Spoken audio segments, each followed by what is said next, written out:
Nós estamos na quarta live do mapeamento Acessa Mais, uma conversa com Ananda Guimarães e Ariadne Antico.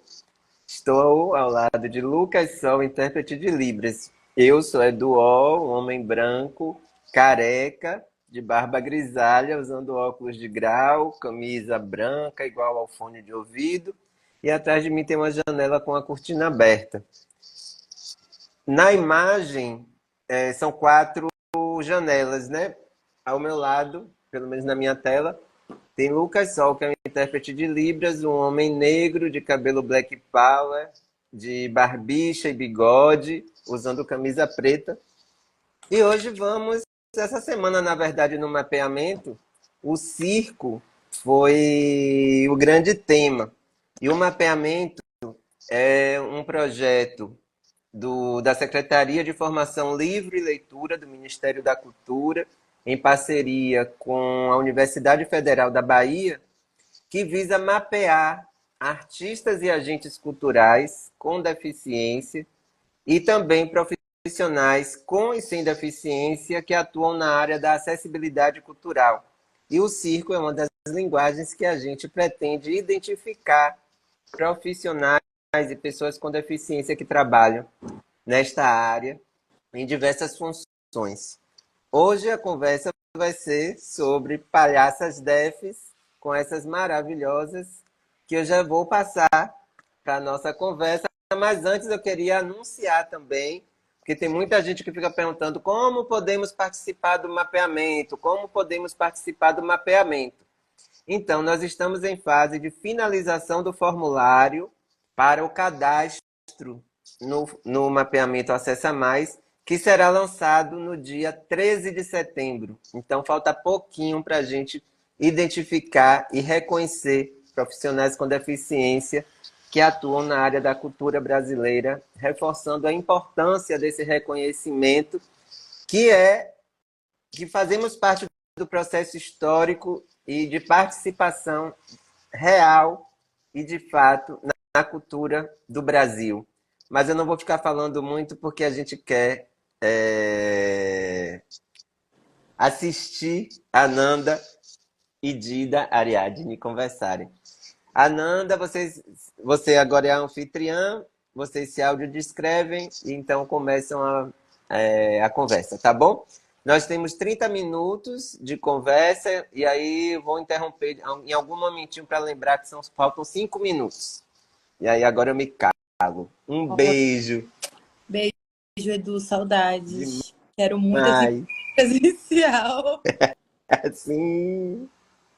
Oi, gente, meu nome é Ananda, eu sou pesquisadora no mapeamento, sou uma mulher amazônida, uso um ojá marrom na cabeça do meu pai Xangô, tenho dente separado, hoje eu não estou usando óculos, mas eu geralmente uso um óculos bem grande, e estou usando brincos dourados, uma guia no pescoço e uma camiseta creme. Atrás de mim tem uma janela que está anoitecendo, que como eu moro em Manaus, aqui acabou de dar 5 horas.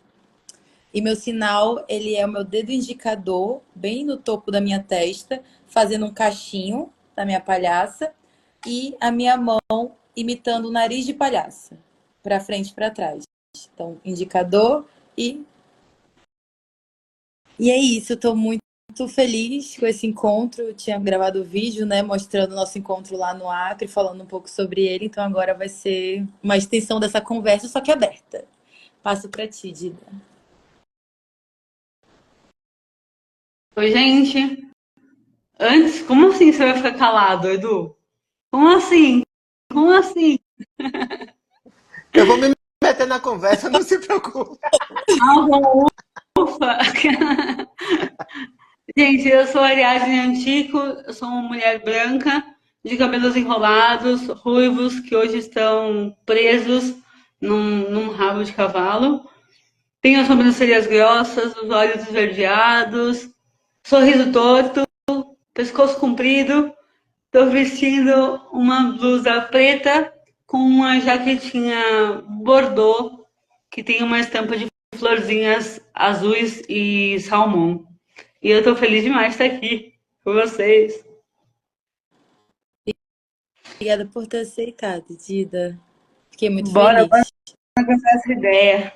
Vamos falar muito sobre esse processo de criação. Eu fico pensando nessa contradição que a gente sempre conversa, né? Das pessoas acharem que somos artistas muito diferentes nesse momento de criar.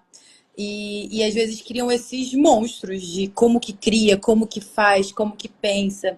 Eu gosto muito da ideia de que sim, as nossas potências e as nossas referências e as nossas formas são outras. A gente se alimenta de outras formas, mas a gente tem criações subjetivas também, né? Tiro muito isso pela nossa criação de solo. O espetáculo solo que eu assisti lá no Acre foi, eu até anotei, Muros e Grades são invenções humanas. É isso, não é? Isso. Isso. E aí foi muito massa, porque eu tive essa imagem, né, de conseguir participar quando tu convoca alguém do público. Eu queria saber mais de ti sobre teus trabalhos, sobre esse específico, que foi o que a gente assistiu também, dar uma visão geral aí, dar uma cegueira geral, que eu trabalho com código cegueira, né? E aí, pra gente, do que de como foi o processo de entender isso dentro da palhaçaria. E aí, todas as camadas que a palhaçaria traz. Eu caí meio de paraquedas na palhaçaria, né, gente? E aí, eu nunca antes tinha pensado em ser artista. Eu fui convidada. É que eu acho importante dar essa iniciação, assim, porque isso é daí que vem o Muros e Grades, sabe? Então, eu fui convidada para fazer um curso, e aí eu falei, não, eu tenho vergonha, eu não vou falar em público nunca na minha vida. E aí me convidaram para assistir uma aula e eu fui e acabei fazendo a aula. E aí, durante o curso de palhaçaria, eu comecei a perceber que, poxa, para palhaçaria tem uma galera aí que fica anos estudando o jeito de andar que eu já tenho, sabe? Tipo, eu falei, uau! Aí eu comecei a encontrar potência nesse lugar, né, da minha deficiência. Para quem não sabe, eu tenho um tipo de paralisia cerebral. E aí também, meu, eu aprendi que ter movimentos involuntários é mais legal ainda, sabe? Que arremessar coisas era muito legal, que palhaçaria. E aí a minha criação do Muros e Grades, ele vem com um desejo que eu tinha de incentivar a não superproteção da criança com deficiência, né? E aí eu comecei contando a minha história, era meio que uma palestra, aí eu trouxe a palhaçaria para dentro muito forte, assim, num lugar de, eu acho que de me divertir com coisas cotidianas, que para as pessoas é muito, nossa, uau! Tipo, e que na verdade para mim é só a minha vida, é só o meu cotidiano, e eu dou risada dele sim. E é isso, porque é engraçado mesmo. É Então, vem mais ou menos por aí a criação do Muros e Grades. massa demais. É muito libertador quando a gente entende esse lugar do riso mesmo, sabe? E quando a gente vai pensar nessa. Eu venho pensando muito nisso, de como a gente tira esse determinismo que corpos outros determinam o que pode rir, o que não pode, o que deve, o que não deve. E eu percebo quando tu conversa que é muito legal o jeito que tu brinca com as pessoas. E é um constrangimento que ele não é um constrangimento da pessoa ficar, ai meu Deus, é a pessoa ficar, posso embarcar nessa? Todas as vezes que eu te vi conversando, era num lugar muito, gente, vamos chegando juntos, sabe? Um lugar muito, como é que pode falar assim? Muito tranquilo, só que ao mesmo tempo com firmeza. Eu acho que isso é muito importante também. Eu acho que vem muito dessa trajetória de saber impor os limites e em algum momento a gente precisou saber qual era o limite, mas a gente começa também a entender até onde vai. Queria saber dos teus projetos agora. outros processos de criação que tu tem? Se diferenciou? Como é que foi? O que que tem aí vindo? Então, aí depois de Mudas e Grades, veio Birita Procura-se, né? Que aí eu também trago questões vividas no mercado de trabalho enquanto DEF. E também é muito divertido, assim, porque eu consigo brincar de profissões que eu nunca conseguiria ter na vida real por conta da deficiência, dos movimentos involuntários, da fala didática. Então, foi um processo que, ao mesmo tempo que foi doloroso, porque aí tem o rolê do tempo cômico, né? O tempo cômico, matemática, e aí meu corpo não responde. E aí uma treta para entrar nesse consenso. O diretor é o Elésio Magalhães, queridão, assim, e a gente teve que aprender juntos, assim, como respeitar o tempo do meu corpo em cena, entender que o meu tempo cômico não é o tempo cômico de um corpo sem deficiência, e como que a gente encontra comicidade nesse tempo que é o meu tempo, né? Cômico. Então, foi um processo bastante intenso e, ao mesmo tempo, bastante divertido nesse lugar de encontrar possibilidades em brincadeiras mesmo de profissões, porque eu sempre também me imaginei muito, assim, sabe aquela fase da o que você quer ser quando crescer? É muito louco, porque eu sempre me imaginei em situações sabendo que eu não ia conseguir. E eu já falava, não, isso aqui não vai dar, vai ser uma catástrofe. E eu já ria disso antes, assim. Então foi um processo muito legal, muito divertido. Aí é isso, né? Eu tô envolvida em alguns outros processos, tipo Nunca Mais Abismos, que eu quero saber quando é que a gente volta. Edu, acho que esse é o momento que você pode interromper essa live para falar alguma coisa. Eu ia Já falar dando. pra você montar nosso trio na palhaçaria, que é importante também. Lá, viu? Tem um trio de palhaços aí no ar. Já tendo spoiler essa semana, a gente teve uma conversão para ver se Nunca Mais Abismos volta em 2025. Uhul! Torcendo aí, falar 3 vezes Nunca Mais Abismos para ver se funciona. Fala. Nunca mais abismos, nunca mais abismos, nunca mais abismos. Eu queria muito. Eu apareço, eu saí da tela, gente. Eu vou aparecer na casa do Edu a qualquer momento. Vocês vão ver só. É um truque de Ariadne. É um truque. Nossa, e aí tu me fez lembrar uma coisa, que tu é muito aventureira. Assim, bizarramente muito aventureira. Muito mesmo de fazer muitas coisas e ir, vai, acontece. Conta alguma memória dessas, porque eu lembro que tu contava e eu ficava, eu nunca faria isso. O que o corpo pode, né? E aí é muito revolucionário isso, quando tu vai falar das tuas aventuras e quando a gente pensa nesses estigmas e no que determinam pra gente, e aí tu vai lá e pega e faz e entende como é a forma desse corpo fazer isso e vivenciar isso. Isso pra mim é muito massa também. Conta das tuas aventuras de viagem, de idas, de vindas.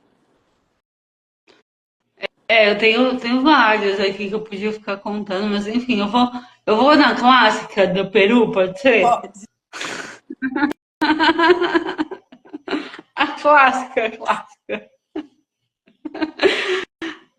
Eu tava fazendo um mochilão pelo Peru, e aí eu vi lá que tinha um passeio pro Canyon del Colca, e falei, quero fazer esse passeio, como que é?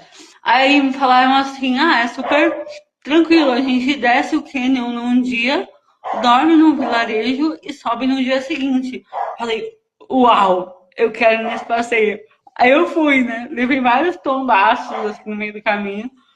Eu falo que eu não sei como que eu ainda tenho bunda, porque eu caí muito de bunda naquele lugar. E eu cheguei lá embaixo com o pé, o dedão do pé inchado, de tanto que a bota batia, né, na ponta do dedo, assim.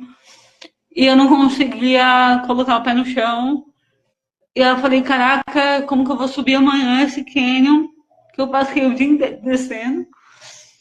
Aí eu, mas aí eu pensei, tá tudo bem, eu vou dormir e vou acordar melhor. Só que não, acordei com o pé doendo, o pé inchado. E fui procurar saber como que eu subia de novo. Porque eu precisava voltar, né, gente? Aí não dava pra ficar no vilarejo sem energia elétrica no meio do cânion, né? Aí, o único jeito era subir o cânion de mula. E aí foi a maior adrenalina da minha vida, subir o cânion de mula. Porque a história de que mula empaca é verdade, a mula empacava e galopava na beira do penhasco. E é isso. Mas eu desci, tá? Chupa essa, Brasil. Olha, É do conto uma aventura tua. É uma parecida com essa de Ariadne. Eu fui para a Chapada Diamantina com minha irmã, cunhado, com a turma de amigos. Ah, vamos conhecer uma cachoeira. Chegou lá, quem empacou foi a cadeira que a gente teve que esconder no meio de umas folhas lá e chamar um senhor que estava passando a cavalo. Eu subi no cavalo, morrendo de medo, fiquei grudado assim no pescoço do cavalo e o cavalo também passava juntinho assim de espinhadeiro até chegar na cachoeira. Só que para mim, eu não sou tão aventureiro quanto o Ariadne. Para mim, a experiência, assim, lá na cachoeira foi maravilhosa, depois também, mas no momento eu só pensava, eu vou despencar e acabou. Tchau, tchau, mundo. E você? mas você acha que eu não achei que eu fosse despencar também? Eu cheguei lá em cima dura, né? Cheguei dura lá em cima. O despenhadeiro te falou seu nome 3 vezes. E a Nanda, não tem nenhuma aventura? Eu, tô- eu, eu na Amazônia, trilhas, cachoeiras, eu sou muito careta. Por isso que a gente tem que vir todo mundo pra cá pra fazer um rolê acontecer. Entendeu? Numa cachoeira, no Rio, no Ai, Rio amiga, Solimões, por favor. lá no meio. Porque eu venho descobrindo que eu sou bem medrosinha mesmo. Mas não tem nenhuma aventura fora cachoeiras e penhascos? Ah, o nome de uma performance, Cachoeiras e Penhascos. Verdade, verdade. Olha, quando eu fui visitar minha mãe morava em São José dos Campos, inclusive. E aí foi minha primeira viagem só. E eu tava tentando entender esse lugar da degeneração, né? Porque a minha condição ela é degenerativa, então eu vou perdendo a visão. E aí tava num período que tava muito caótico pra mim e eu viajei. E foi uma aventura porque foi só, meu celular tava descarregado, mas eu tinha uma tática que era, eu perguntava de um em um segundo pra pessoa o que que eu tinha que fazer. Então eu ia chegando, oi, sabe onde é que fica tal coisa? Aí a pessoa falava assim, aí eu ia pra segunda, sabe onde fica tal? Pra confirmar também. Dormi no aeroporto, aí cheguei lá, e foi susto, assim, mas nada muito, muito engraçado. Ai, tô me sentindo uma péssima palhaça. É porque eu tenho que prestar Isso é atenção em tudo ótimo. aqui. Tem gente dizendo que quer ir. Aí eu tô falando, vamos fazer a caravana do mapeamento para Por essa favor, aventura em Manaus com a Nanda. Gente, gente, hashtag tô ansiosa já. eu quero. Eu tava falando até com o presidente da federação daqui de teatro essa semana. Falei, por favor, te passo o nome de vários espetáculos, traz pra cá, traz pra cá, traz pra cá. Porque a gente tem que fazer essas pontes, entendeu? Trazer os nossos. Senão todo festival são sempre os mesmos corpos, são sempre as mesmas coisas. Exatamente. Caravana É desce isso aí. momento, né? Caravana Def, para Deve. cachoeiras e o que mais mesmo? Aqui tem cachoeira. Penhascos. Olha, já teve a mula, já teve o cavalo, vamos pro boto agora. É Só falta. isso! Muito bom. Eu tenho medo do boto. Aqui também tem ideia do outro veio. Agora vamos pra palhaçaria, assim. Como é falar, sou palhaça pra ti? Quando é essa virada de chave? Você fala, sou palhaça mesmo. Porque às vezes eu sinto, não sei pra vocês, né? Mas às vezes você já faz aquilo e aí às vezes você fica se auto-sabotando e não sou isso ainda, não sou isso ainda. Quando é a virada de chave, você fala, não, eu sou palhaço, em qual momento? Porque quando eu entro na palhaçaria, por exemplo, o nariz parece algo impossível. Você passa por muito sofrimento e aí você consegue o nariz e você é palhaça. E aí, quando hoje em dia a gente propõe oficina na coletiva, por exemplo, é o oposto. Eu já entrego o nariz, porque o nariz, sem você entender esse estado de brincante, ele é um nariz. Então, acho que já é o que é a partir daquilo, e não eu preciso de todo um sofrimento para chegar até o nariz. Como é que foi para ti esse lugar de sou palhaça? Achei um lugar de criar interessante e vou seguir.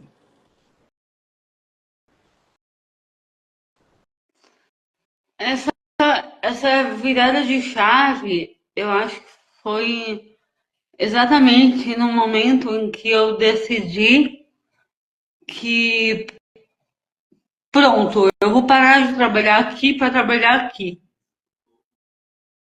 Real, real, assim, foi no momento em que eu decidi que eu queria fazer isso, que eu queria trabalhar com isso, que eu queria me dedicar a isso. E ele acontece muito sutil e lentamente o processo, sabe? Eu, eu, eu não saberia te dizer, ai, foi no dia tal que isso se deu, assim, foi na oficina tal que isso se deu. Não, foi quando eu começo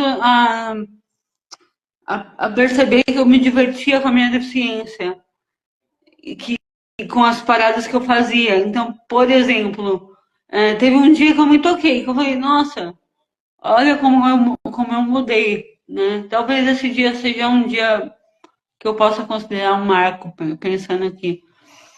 Eu estava na empresa que eu trabalhava e aí no refeitório tinha uma ilha de comida e aí aquela coisa do bandejão, né? Que você vai pegar comida no bandejão. E aí eu sempre escolhia uma mesa muito perto da ilha para eu conseguir levar meu prato e minhas coisas. E nesse dia não tinha mesa perto para eu levar. Eu tive que andar um pouco mais com a bandeja e eu caí com a bandeja na mão. Eu caí no meio do refeitório. O refeitório fez assim, sabe, uma galera. Foi muito engraçado, gente, a reação. E aí, vendo a reação das pessoas, eu comecei a rir e imaginar uma cena de palhaça com os legumes voando do prato, sabe? Indo parar em lugares inadequados, tipo, indo parar na mesa das pessoas, indo parar no tênis de alguém. E, enfim, eu comecei a imaginar cenas engraçadas num momento que antes eu ficaria constrangida. Então, foi nesse momento em que eu falei, poxa, legal, quero fazer isso, assim. Quando eu comecei a perceber, né, nas sutilezas cotidianas que eu tinha mudado e que eu me encarava de uma outra forma. Então, assim, para mim, de verdade, a minha máscara, eu uso o nariz, mas eu confesso que a minha máscara não é o nariz, assim. Eu tenho muito o óculos da Birita como máscara. Verdade. Então, eu vejo tranquilamente a Birita sem o nariz, com o nariz só, sei lá, pintado ou alguma coisa assim. Ou não também, mas o óculos sem lente é uma máscara certeza, assim. Posso fazer uma É pergunta para vocês? Sim, com certeza. pode. Em muitos momentos, em diversas áreas da arte, a deficiência é retratada de uma forma pejorativa, ridicularizada. Acho que no circo Historicamente, isso também, né, se reproduz em alguma medida ou em várias medidas, mas como vocês percebem, a partir das pesquisas de vocês, das presidências de vocês, das criações, né, de outras pessoas com deficiência na área do circo, se isso tem mudado, se as piadas ou se as representações do feio, do ridículo, do engraçado, sempre tem a ver com algo da Uhum. deficiência, mas de um sentido é, que não é sobre positivo e negativo, né? Mas não no sentido da potência disso. Entende como o Dida falou? O tempo cômico da deficiência é outro. Então, enfim, como vocês têm percebido, acho que me fiz entender, como vocês têm percebido na atualização também, né, do pensamento dentro da arte circense, a relação com a própria deficiência.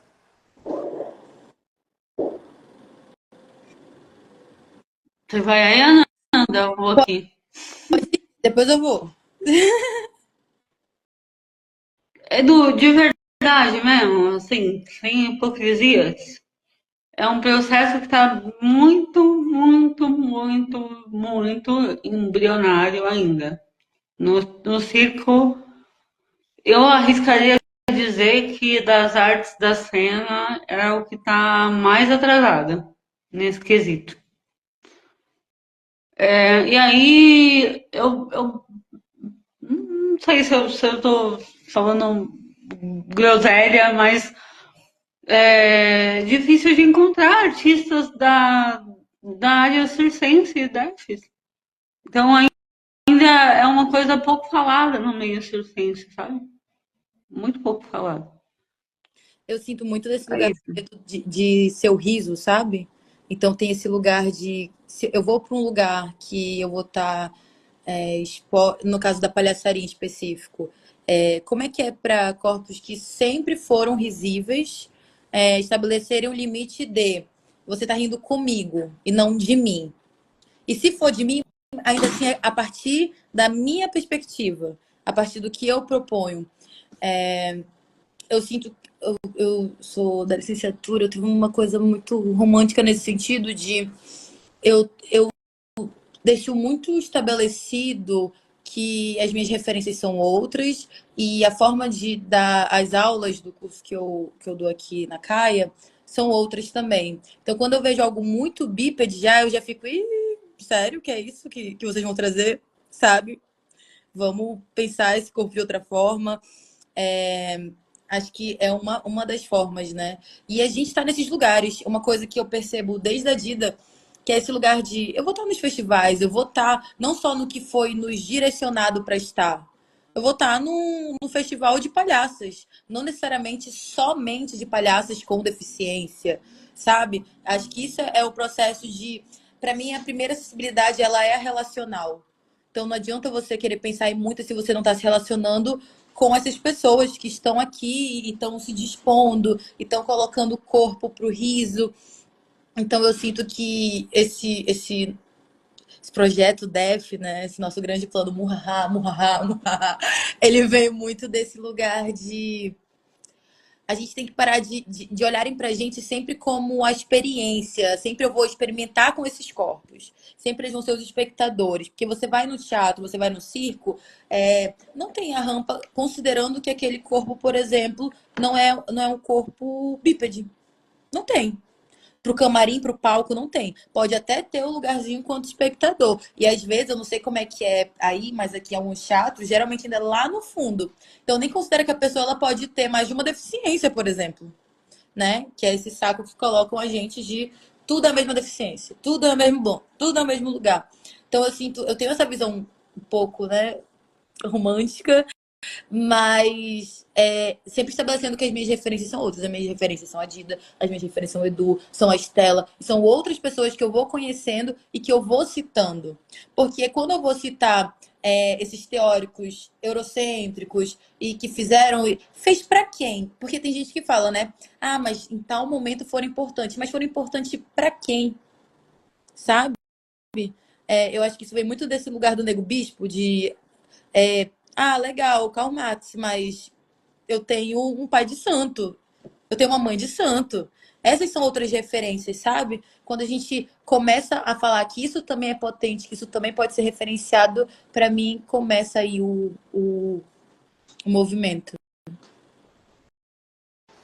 Maravilha. Eu falo que quando a gente sai também um pouquinho, que a gente está falando de circo, né? E a gente tem que considerar muito, muito, muito os circos tradicionais, né? Sim, E que é um lugar que tem menos grana, é um fato. Tem muito circo pequenininho. Já tive a oportunidade de apresentar num picadeiro de circo pequenininho do interior da Paraíba.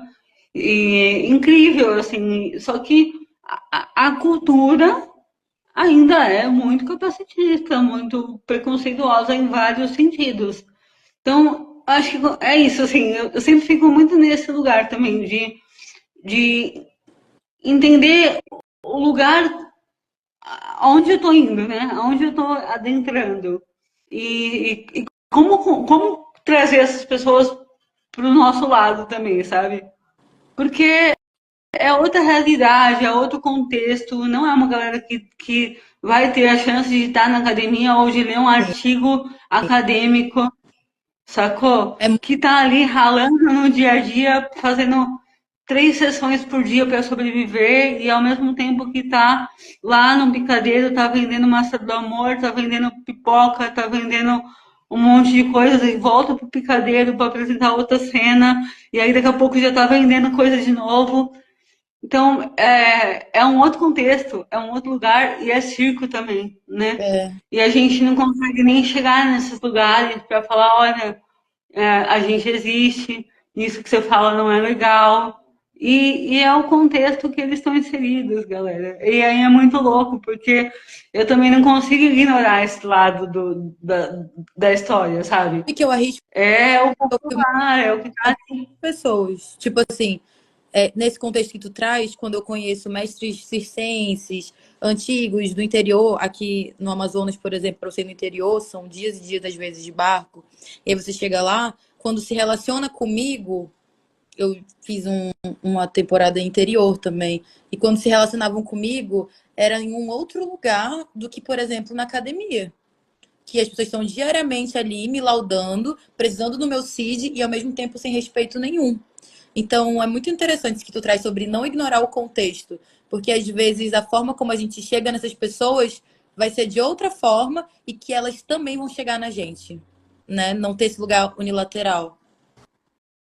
Demais, assim. Eu acho que esse também, pensando no mapeamento, é o grande desafio nosso. Como chegar nessas pessoas, como chegar nesses contextos, como chegar no interior do interior do interior. Eu que sou do interior da Bahia, percebo isso, como a gente também se entender enquanto pessoa com deficiência, dentro de um outro pensamento, que é o que a gente já está falando, afirmando, alejar a arte, alejar o circo, o IDEF e tal, esse pensamento não chega. E eu que sou da academia também tenho esse desafio muito grande, né? Nós somos da academia. De como também não ficar com um discurso tão fechado em nós mesmos, né, em nós mesmas, para que alcance também essas pessoas, justamente para não... Porque é sobre reprodução de violência, manutenção das violências, né, e dos apagamentos. Então, reconhecer e entender o contexto, acho que é muito importante. Amores, a gente está... já chegamos no limite nosso em respeito, inclusive a Lucas, que está sozinho hoje, interpretando mais de 30 minutos sem troca. Então, queria que vocês pensassem em uma dica, como... O que é que vocês dizem para as palhaças novas que estão chegando? Brincadeira. Olha, é Com... complicado demais. Não, eu não podia deixar de ser apresentadora da TV, né, gente? Eu quero mandar um beijo pra minha mãe, pro meu pai, pra minha tia. E para minhas palhacinhas defs de todo o Brasil. Gente, imagina quando a gente se encontra, o que não acontece Ô, nesse gente, rolê. por isso que era melhor ter fechado o microfone, viu? Porque... Ai, Então, não, para vocês um beijo. Eu não vou desligar agora, óbvio, mas falem aí alguma coisa muito importante para se despedirem, para poder ficar marcado para sempre no Instagram do mapeamento, senão eu vou tomar carão que eu fechei destruindo a live, por favor. Em sua defesa, eu quero dizer que fazer com live com palhaço é isso que dá. É verdade. Eu quero agradecer muito, viu, Dida? É muito, muito importante essas trocas, até pra gente lembrar, né, dos encontros. E, assim, dentro do que eu venho pensado, Mojubá é esse momento de encontro e dessa encruzilhada maravilhosa e que a gente... O clássico agora, em atenção, o futuro é DEF. E o futuro é def. O futuro é def, terminamos assim. Muito obrigado. Meus amores, muito obrigado. Se eu pudesse, eu ficava conversando com vocês, na verdade, a gente junto, né? Com o Lucas Sol também, fazendo aquela farrinha boa. Para quem está assistindo a live, sigam o mapeamento, divulguem o mapeamento. Como a gente falou, o grande desafio é alcançar, chegar nas pessoas. A gente sabe que a rede social, Instagram, é limitada, então a gente não vai alcançar quem deveria também, né, em outros contextos. Então, quanto mais pessoas difundirem o mapeamento, a gente consegue chegar. Então, muitíssimo obrigado. Obrigado, Lucas, Ananda, meu amor, Dida, meu amor. E obrigado a quem assistiu e esteve com a gente até agora. Até a próxima, que vai ser dia 20, comigo e Sandra Rosa, falando sobre acessibilidade cultural. Um beijo. Beijo!